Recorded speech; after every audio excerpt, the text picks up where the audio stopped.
لائیں کہیں کہ ہمارا رب اللہ ہے، پھر اس پر جم جائیں۔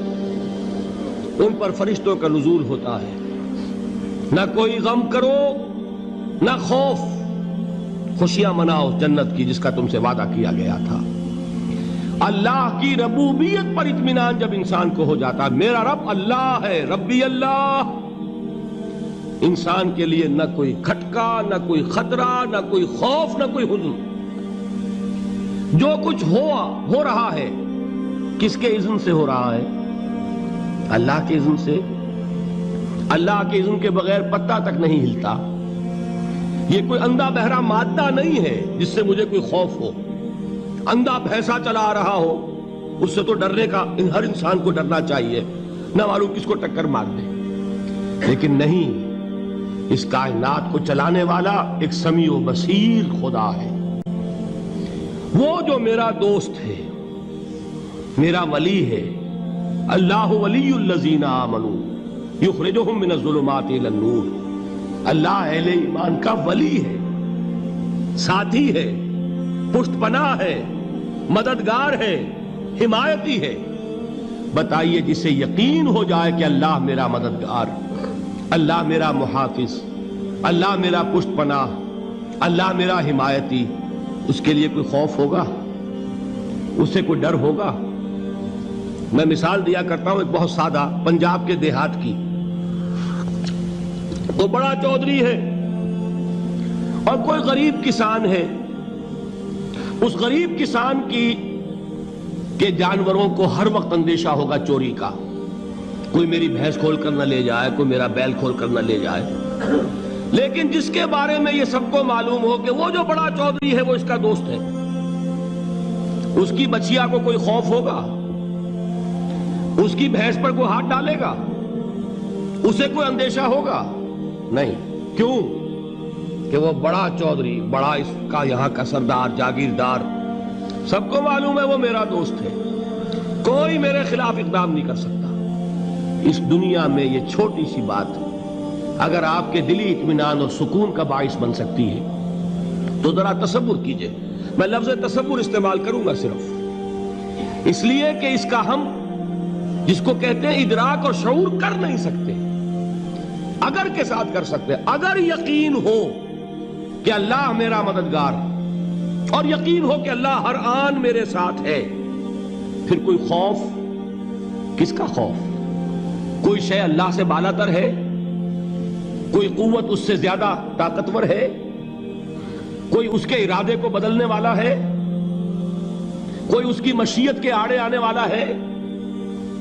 یہی بات ہے جو حضور نے فرمائی۔ یہ ایمان کا حاصل ہے لب لباب، کہ دیکھو اچھی طرح اس بات کو ذہن نشین کر لو، اگر تمام انسان مل کر تمہیں کوئی نقصان پہنچانا چاہے نہیں پہنچا سکتے، مگر جو کچھ اللہ نے لکھ دیا ہو، اور تمام انسان مل کر تمہیں کوئی نفع پہنچانا چاہے نہیں پہنچا سکتے، مگر وہ شے جو اللہ نے طے کر دی۔ آپ پھر میں کہوں گا ذرا طاری کیجئے، اسے فرض کیجئے، اسے سوچئے۔ اگر اس حدیث پر ہمارا دل ٹھکا ہوا ہو تو کسی سے ڈر ہوگا؟ یہ مجھے نقصان نہ پہنچا دے، یہ میری رپورٹ خراب نہ کر دے، یہ میری انکریمنٹ نہ رکوا دے، یہ میرا یہ نہ بگاڑ دے، یہ میرے یہ نقصان نہ پہنچا دے۔ اس کا ڈر، اس کا ڈر، اس کا خوف، اس کی خوشامد، اس کے لیے جا کر طرح طرح سے اپنی عزت نفس کو ذلیل کروانا اس کے سامنے، یہ سب کچھ کیوں کرتا ہے انسان؟ جب سمجھتا ہے کہ اس کے ہاتھ میں میرا کوئی نفع ہے، اس کے ہاتھ میں میرے لیے کوئی ضرر ہے، یہ مجھے کوئی غضب پہنچا سکتا ہے، یہ مجھے کوئی نقصان پہنچا سکتا ہے، یہ میرا کوئی کام بنا سکتا ہے، یہ میری کوئی ضرورت پوری کر سکتا ہے، اسی کا نام شرک ہے۔ جہاں آپ نے یہ سمجھا کہ غیر اللہ کے اندر کوئی طاقت موجود ہے، وہی شرک ہے۔ بتوں سے تجھ کو امیدیں، خدا سے نومیدی، مجھے بتا تو صحیح اور کافری کیا ہے؟ شرک تو یہ ہے۔ جس پر بھی تمہیں یہ خیال ہے، کلمہ ہے یہ کلمہ سوم، لا حول ولا قوت الا باللہ، ذرا اس پر دل کو کبھی اگر آپ تصور کریں، پھر فرض کریں، دل ٹھک جائے اس پر، کوئی طاقت نہیں۔ یہی بات تھی جو شیخ عبد القادر جیلانی رحمۃ اللہ علیہ نے اپنی وصیت میں اپنے بچے سے کہی. 11ویں دینے والے ہیں، لیکن حضرت شیخ عبد القادر جیلانی کی وصیت اور تعلیمات کو کتنے لوگ ہیں تو جانتے ہو؟ یہ جن مقامات تک پہنچے ہیں وہ کس چیز کی بدولت پہنچے ہیں؟ انہوں نے جو پیغام دیا وہ کیا تھا؟ اے میرے بچے، جس طریقے سے قرآن مجید میں حضرت لقمان کی نصیحتیں جو ہے نقل کر دی گئی ہیں، میں یہ عرض کروں گا بالفرض اگر قرآن حضرت عبد القادر جیلانی کے بعد نازل ہوا ہوتا تو شیخ عبد القادر کی یہ نصیحتیں بھی قرآن میں درج ہوتی. اتنی اونچی نصیحتیں ہیں. اے میرے بچے، اس حقیقت کو ذہن نشین کر لے، لا فاعل فی الحقیقت ولا مؤثر الا اللہ. اس کائنات میں نہ کوئی فاعل حقیقی ہے نہ مؤثر حقیقی ہے سوائے اللہ کے.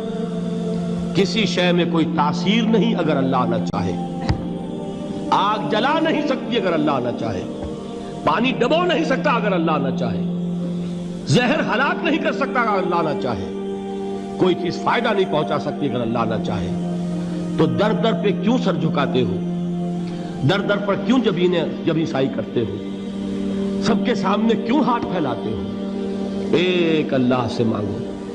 ایک اللہ کے سامنے زمین پر اپنی جبین رکھو. لا فاعل فی الحقیقت ولا مؤثر الا اللہ. نظر آتا ہے ہمیں کہ پانی پیاس بجھا دیتا ہے. پیاس بجھانے کی صلاحیت پانی میں نہیں ہے، اللہ کے اذن سے. کھانا بھوک مٹا دیتا ہے. بھوک مٹانے کی صلاحیت کھانے میں نہیں ہے، اذن رب میں. دیکھیے یہی یقین تھا. حضرت موسیٰ علیہ السلام کا واقعہ یاد کیجئے. سامنے سمندر آ گیا ہے. قوم دیکھتی ہے پیچھے کہ گرد و غبار کا طوفان ہے. معلوم ہوا کہ فرعون اپنے لشکر سمیت آ گیا ہے. لشکر جب چلتا تھا تیز رفتاری کے ساتھ تو گرد و غبار کا جو طوفان اٹھتا تھا اس کا تصور کیجئے. اور لمحہ بلمحہ وہ قریب آ رہا ہے. پوری قوم نے کیا کہا؟ اے موسیٰ انا لمدرکون. اے موسیٰ ہم کو پکڑے گئے. قرآن مجید نے تو یہاں وہ باتیں نہیں لکھی ہے، لیکن تورات میں یہ درج ہے کہ بنی اسرائیل جھگڑنے لگے، دست و گریبان ہو گئے موسیٰ کے ساتھ. موسیٰ ہمیں یہاں مروایا لا کر، اس سے تو ہم ہی بہتر تھے.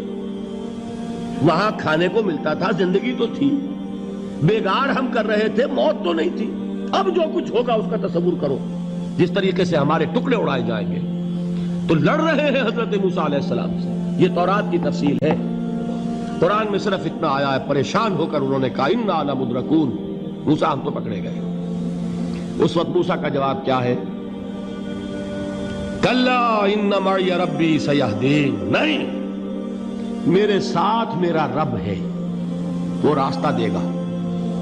بتائیے کہاں راستہ نظر آ رہا ہے؟ یہ ہے ایمان بالغیب. راستہ نظر نہ آئے تب اللہ پر یقین ایمان ہے. جیب میں پیسے ہوں اور تب دل کو اطمینان ہے تو ایمان کس پر ہوا؟ پیسے پر، اللہ پر نہیں. جب وسائل و ذرائع نہ ہو اور پھر یقین ہو کہ اللہ مسبب الاسباب ہے، وہ اسباب کا پابند نہیں ہے، وہ اسباب کا محتاج نہیں ہے، اسباب اس کے محتاج ہے.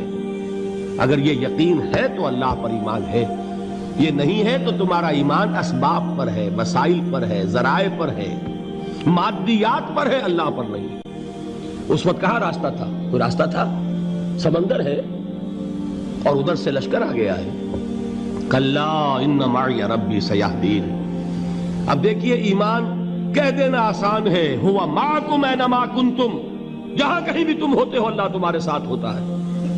لیکن اس کا یقین قائم ہو جائے تو زمین و آسمان کا فرق واقع ہو جائے.